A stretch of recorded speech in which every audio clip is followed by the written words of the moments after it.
Veterinary విజ్ఞానం YouTube channel చూస్తున్న ఉభయ తెలుగు రాష్ట్రాల పాడి పశువుల పెంపకందారులు, గొర్రెలు మేకల పెంపకందారులందరికీ నమస్కారం. గొర్రెలు మేకలకు కానీ పాడి పశువులకు కానీ మొక్కజొన్న వాడడం సహజమే. వీడియోలో మీరు మొక్కజొన్న చూస్తున్నారు, అది చూడగానే మీకు అర్థమైపోతుంది. ఇది రోజు దానాలో వాడే ముడి పదార్థమే. మొక్కజొన్న పెట్టగానే శరీర బరువు పెరిగిపోతుంది. గొర్రెల్లో పాడి పశువుల్లో పాల ఉత్పత్తి గణనీయంగా మార్పు వస్తుంది. అందువల్ల చాలామంది మొక్కజొన్నను వాడుతుంటారు. ఈ మొక్కజొన్న సాగు విషయంలో మన భారతదేశం ప్రపంచంలోనే 6వ స్థానంలో ఉంది. ఇక మన ఉభయ తెలుగు రాష్ట్రాల విషయానికి వస్తే తెలంగాణ 7వ స్థానంలో, ఆంధ్రప్రదేశ్ 10వ స్థానంలో ఉండడం విశేషం. మొక్కజొన్న ఎక్కువ శాతం అందుబాటులో ఉంటుంది కాబట్టి మొక్కజొన్నను విరివిగా దానాలో వాడడం సహజమే. అటువంటప్పుడు మొక్కజొన్న గురించి ఎందుకు తెలుసుకోవాలి అని మీరు అనుకుంటుండొచ్చు. మొక్కజొన్నలో ఉండేటువంటి పోషక పదార్థాలు ఏంటి, దాన్ని వాడడం వల్ల ఎట్లాంటి ప్రయోజనాలు ఉంటాయి, వాడేప్పుడు ఎట్లాంటి జాగ్రత్తలు తీసుకోవాలి అనే 2 అంశాల గురించి కూడా పాడి రైతులు కానీ, గొర్రెలు మేకల పెంపకందారులు కానీ తెలుసుకోవాల్సిన అవసరం ఎంతైనా ఉంది. మొక్కజొన్నలో పోషకాల సాంద్రత చాలా ఎక్కువ ఉంటుంది. అందుకే ఇది ప్రపంచవ్యాప్తంగా పేరొందినటువంటి ధాన్యం. ఇది మొక్కజొన్నలో స్టార్ 70% ఉంటుంది. ఆ 70% ఉండడం వల్ల అధిక శక్తి పశువులకు లభిస్తుంది. మొక్కజొన్నలో ఇంకా ఎండు పదార్థం 88% వరకు ఉంటుంది. మొత్తం జీర్ణమయ్యే పోషకాలు 85 నుంచి 90% వరకు ఉంటాయి. నూనె 4% ఉంటుంది. మాంసకృత్తుల విషయానికి వస్తే 8 నుంచి 12% ఉంటాయి. ఇందాక చెప్పుకున్నట్టు మొక్కజొన్నలో 70% స్టార్చ్ ఉంటుంది అనుకున్నాం కదా. ఆ స్టార్చ్ అనేది చాలా నాణ్యమైంది. ఇతర గ్రెయిన్స్లో ఉన్న స్టార్చ్తో పోలిస్తే ఇది చాలా శ్రేష్టమైన స్టార్చ్. నెమ్మదిగా జీర్ణమయ్యే స్వభావం ఉంటుంది. పొట్టలో మైక్రోబియా వృద్ధికి దోహదపడుతుంది. జీర్ణక్రియ సక్రమంగా ఉంటుంది. అందువల్ల పాడి పశువుల్లో పాల ఉత్పత్తి పెరగడానికి దోహదపడుతుంది. అంతేకాకుండా గొర్రెలు మేకలు తొందరగా బరువు రావడానికి కూడా ఉపయోగపడుతుంది. మొక్కజొన్నలో ఇన్ని పోషకాలు ఉన్నాయి కాబట్టి ప్రతి రైతు, ప్రతి గొర్రెలు మేకల పెంపకందారులు మొక్కజొన్నను వాడుతుంటారు. తప్పనిసరిగా దీన్ని వాడొచ్చు.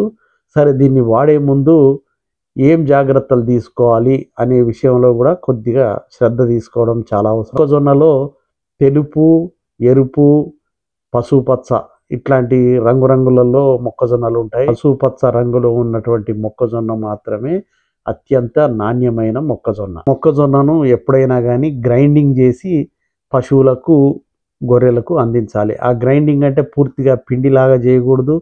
పూర్తిగా పొడి రూపంలో చేయడం వల్ల జీర్ణక్రియ అంతరాయం కలిగి అనుకున్న ప్రయోజనం నెరవేరకుండా పోతుంది. కాబట్టి ఒక మొక్కజొన్న పలుకు తీసుకున్నారంటే దాంట్లో 4-5 భాగాలు అయ్యే విధంగా శ్రద్ధ తీసుకొని దాన్ని పశువులకు కానీ గొర్రెలకు మేపితే ప్రయోజనం ఉంటుంది. ఇక రెండవ విషయానికి వస్తే దానాలో 10 నుంచి 40% మాత్రమే మొక్కజొన్నను కలపాలి. అంటే 10, 20 కిలోలు, 30 కిలోలు, మ్యాక్సిమం 40 కిలోలు ప్రతి 100 కిలోలకు మాత్రమే కలపాలి.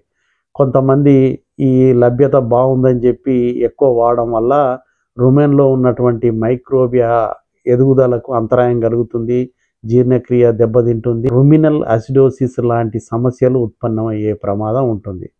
ఇక మూడో విషయానికి వస్తే మొక్కజొన్నను కొత్తగా పశువులకు కానీ గొర్రెలకు వాడినప్పుడు ఒకేసారి పెద్ద మొత్తంలో వాడకూడదు. ముందు 1/4 కిలో, ఆ తర్వాత 1/2 కిలో, ఆ తర్వాత 3/4 కిలో, కిలో, ఆ విధంగా క్రమక్రమంగా పెంచుకుంటూ పోతేనే ప్రయోజనం ఉంటుందనే విషయం గుర్తుంచుకోవాలి. ఇక మొక్కజొన్నలో కొన్ని తెల్లటి, ఆకుపచ్చ, పసుపచ్చ రంగులో ఉన్నటువంటి మచ్చలు కనబడతాయి. దాని అర్థం ఏంటంటే వాటికి బూజు పట్టిందని అర్థం. వాటిల్లో ఈ అఫ్లోటాక్సిన్ విష పదార్థం డెవలప్ అయిందని అర్థం.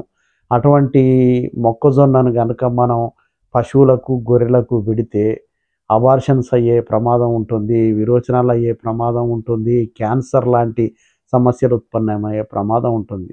అంతేకాకుండా ఈ పశువుల నుంచి ఉత్పత్తి అయిన పాలను మనుషులు సంగ్రహించడం వల్ల మనుషుల్లో కూడా ఈ విష పదార్థ ప్రభావం వల్ల క్యాన్సర్ లాంటి సమస్యలు ఉత్పన్నమయ్యే ప్రమాదం ఉంటుంది. దానివల్ల రైతులు నాణ్యమైన మొక్కజొన్నను వాడితే ఇటు పశువులకు, గొర్రెలకు ప్రయోజనం, దాంతోపాటు మనుషులకు కూడా ప్రయోజనం చేసిన వాళ్ళు అవుతారనే విషయం గుర్తుపెట్టుకోవాలి.